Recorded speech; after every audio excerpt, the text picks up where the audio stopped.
Let's take a look at the auto key mode, which is another way to record animation here in Cinema 4D.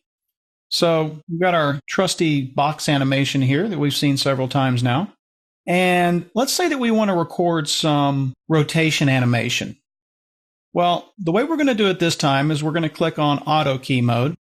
So we click on that and immediately you'll notice that we have this red border. Now this indicates that we are now in auto key mode. So any modifications we make to the box is going to be recorded automatically. So I don't want to record any more position keyframes. I'm going to turn that off. I just want to record the rotation keyframes. Let me stop this. And let's come up to, say, frame 15. Pull out a little bit.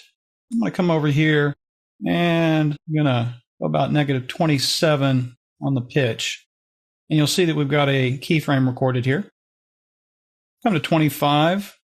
We'll go back to 51 on the pitch and maybe 40 on the bank.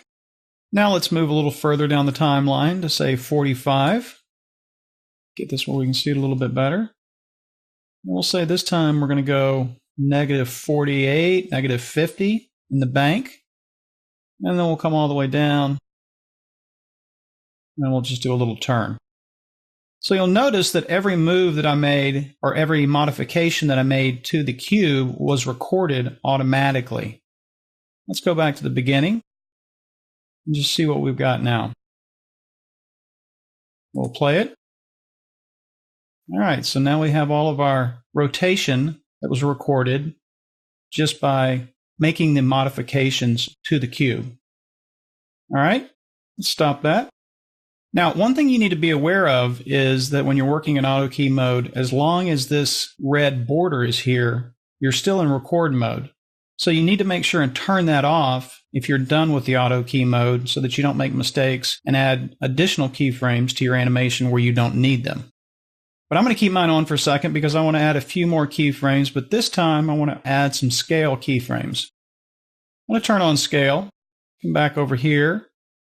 Let's say right here at 5, I want to scale this up by 3, 3, and 3. And then we'll come back over here to 22.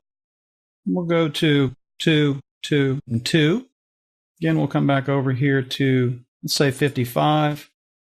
And we'll go back to 1, 1, and 1. And obviously that's X, Y, and Z. So now let's turn off our auto key. Let's go back to the beginning. Let's see what we have. All right, so that is auto keying in Cinema 4D.